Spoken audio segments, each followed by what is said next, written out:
YouTube. So it is June 4th today and I have been outside filming TikToks on, gotta wait for the cops to be quiet. I was up on the roof of my building filming some TikToks and dancing a lot, so that's probably why I'm very red and look very sweaty. I came down to our roof deck to film just because it got really hot, so it's nice to be outside, get some fresh air. And I thought today I would talk to you guys and just catch up, see how you guys are doing in the comments, and talk to you guys a little bit about how I'm doing mentally, physically throughout quarantine at the current moment, since I haven't done an update video in a while, as well as talk a little bit about like what's been going on recently in the world and my thoughts about that. So yeah, let's get into it. So it's day, I don't know what of quarantine at this point. Like I said, it's June 4th on the day I'm filming this. It's very hot outside. It's about 84 degrees, which is nice because it's good to get outside and get some fresh air and some sun, but also then our apartment is really hot, so we have the air conditioning on all the time. Me, Sean, and Carbon are doing well right now. We're chilling, doing our thing. Sean has been working from home the entire time throughout quarantine, which is good. Carbon is living his life,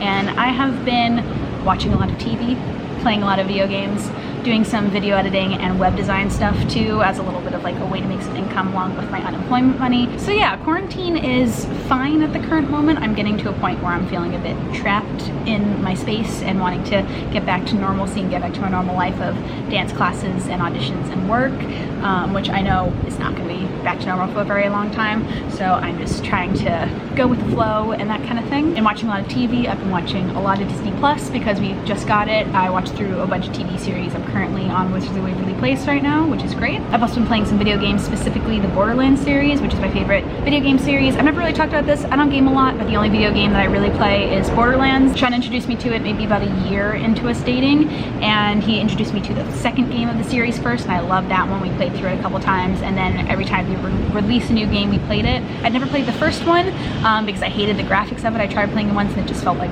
really annoying to me to play it. So when they released the third game, they redid the graphics of the entire first game. So then a couple weeks ago I was like, you know what, I'm just gonna play through all of the Borderlands games and all the downloadable content and just like do that by myself, because I've always played alongside Sean and I was like, no, I want to do this myself. So I've been doing that.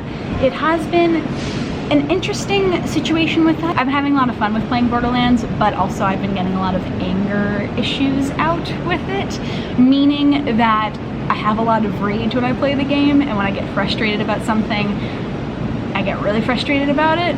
So it's been a bit of me trying to know when I have to stop playing the game and step away from it because I'm getting really angry and really frustrated. And this comes in particular when I'm trying to beat a boss, or I'm just struggling a bit when I'm trying to level up and the people in the game are higher level than me. So I've been stepping away from that for a little bit for a couple days, but I'm gonna go back to it probably this weekend. I'm currently on Borderlands 2 of my playthrough. I've done Borderlands 1 and the pre-sequel and all of their downloadable content, and now I'm doing my playthrough of Borderlands 2. So at the beginning of quarantine, I was very good about being very active with taking dance classes, doing yoga classes, moving a lot more in my space and trying to be as active as I could to keep that up as much as I could, with knowing that I wouldn't be able to go to a dance studio anymore. And then it kind of hit a point about a month in where I was like, I hate this so much. And by hating it, I mean that I felt very cramped in the space and felt like I couldn't move and dance in the way that I wanted to, and it felt very uncomfortable to be taking a dance class in my own home, where my home space is where I decompress and like not do my life stuff of dancing and all that kind of thing. And it felt very weird to be trying to dance as full out as I wanted to in a space that wasn't very welcoming to that, because it's not big and because there's like couches and stuff in the way. So I stopped taking classes a lot. I still do pop tap every week, but I just haven't felt like I wanted to dance a lot. So it's been kind of nice to have TikTok to be able to do that, because I've been dancing and learning dances in a small space, which is really good. And then I'm also teaching myself musical theater choreography and dancing it like in our living room space when I can, and on our roof. And our roof is pretty big, so I'm able to dance a bit. It's just figuring out how to film it correctly. So that's been really nice to be able to do that. Our roof was closed on the first day of quarantine, and then they reopened it on May 12th. So I've been able to get up there and get some fresh air without like being on a mission to go to the grocery store. I've been able to like actually go outside and breathe and take a moment out of my apartment, and also dance and film TikToks up there. So I've been really enjoying having that as a place to feel like I can move more and dance more freely. But I just feel like I can't do dance classes right now and can't do yoga classes because my space doesn't feel welcoming to it. and I don't want to be going up to the roof every time I go to take a dance class, because then like if there's other people up there, it just feels uncomfortable. So yeah, I've just been struggling a little bit with finding the balance of my normal life of before quarantine and my life during quarantine, and how to like balance the dance and active part of it in there. I've also been trying to keep my mental health in check a lot during quarantine, because I know during life before this I was pushing myself a lot and not getting enough sleep and not paying attention to the signs of my body mentally, and how to focus on that and be more aware of the signs of my body being like, you need a second and you need a break. So throughout quarantine I feel like I've been getting better at that, but I'm also not doing things that I did in my normal life, so I'm definitely not as aware of it as I think I should be. But a big part of what also has been contributing to me trying to keep my mental health in check has been everything that's been going on in the world recently. So I feel like I don't need to talk specifically about what's been happening because it's all over the news, but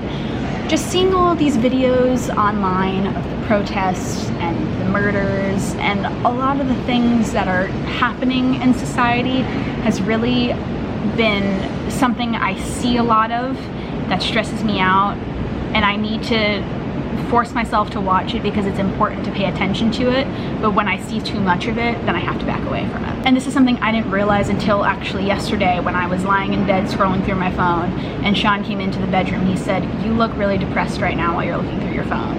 And in that moment I was like, I need to step away from reading the news, reading through Twitter, reading through everything that's been going on, and take a second away from that and just process it, and then go back to reading all of that stuff when I'm ready. It's a very interesting time in society at the current moment because of everything that is going on. And I'm not somebody who talks a lot about politics and wants to delve into that kind of stuff in my life, in my YouTube channel, just because I want this to be a space for creativity and freedom from all that kind of stuff. But I feel like this is something I need to talk a little bit about. With everything that's been going on, it is unbelievable that a lot of the things that keep happening in our world continue to happen. Case in point, racial injustice, racial profiling, racism in general, murders, unjust murders, just everything that's been kind of going on recently. It's unbelievable that this stuff still happens. And this is coming from a perspective of somebody who is extremely privileged in where she was born, how she grew up, the community that she grew up in, and the education that I had, as well as the resources that I had available to me. And I completely understand that I'm never ever going to understand what the Black community and the people of color are going through and feeling like at this current time. And this is something that will boggle my mind no matter how educated I am on the subject about what's going on in our world. I just will never understand why. And in saying this, I mean, why do people want to hurt other people who are different from them so much? And this is coming from somebody who is Jewish, who learned from a very young age about the Holocaust and everything that was done to the Jewish people, and how I keep seeing that kind of thing reflected continuously in the world, and it just scares me so much because it just doesn't make sense, honestly, why people who are different and look different than another person are being treated so horribly in the world and being killed and unjustly treated just because they look different and people think they could be a threat when they're not. And again, there are a million sides to this conversation, but this is my perspective of how I grew up, what I've learned, what I've been educated in about the whole situation, as well as what I fully don't understand too, and what I am trying to learn throughout everything. I think the Black Lives Matter movement is so important because it is so desperately needed in the current political climate. It just doesn't make sense to me why the Black community and people of color have been treated so horribly. I haven't been going to any protests in person, but I've been trying to be as educated as possible about everything that is going on, as well as watching the videos of people who are doing good at these protests and being peaceful and trying to make it a peaceful environment, as well as the police brutality and all of the bad things that have been happening. I've been trying to watch as much as I can and read as much as I can to understand as many sides of it as possible, but also to still have an informed opinion about it. And I sincerely applaud every single person who has gone to a protest and who is doing everything they possibly can to show that Black Lives Matter and show that this is an important movement that we need to have in our country. There's a lot in society at the current moment that truly makes no sense to me, and truly makes no sense, I think, to a lot of people, just because it is so backwards and ridiculous at times, that I feel like it is our job as human beings, not just as white people, black people, Asian, Spanish, whatever, it is our job as human beings to be educated about the injustices and the social issues that are happening in our country. So yeah, that's where I'm at mentally and health-wise and all that kind of stuff. Let me know where you guys are at in the comments about quarantine, COVID, pandemic, social injustice, protests, all that kind of stuff, where you guys are at. Let's have a conversation about it in the comments. I love to keep this going, and if there's anything else you want me to talk about on my channel here, let me know about that in the comments down below. And yeah, I hope everybody is staying safe and healthy and doing what you need for yourself to be mentally stable and mentally healthy, as well as physically healthy too, because that is extremely important as well throughout all of this, throughout the pandemic, and throughout all of the social things that are happening. Hope you guys have a good day. Thank you guys so much for watching DFTBA, and I will see you guys next time. Bye.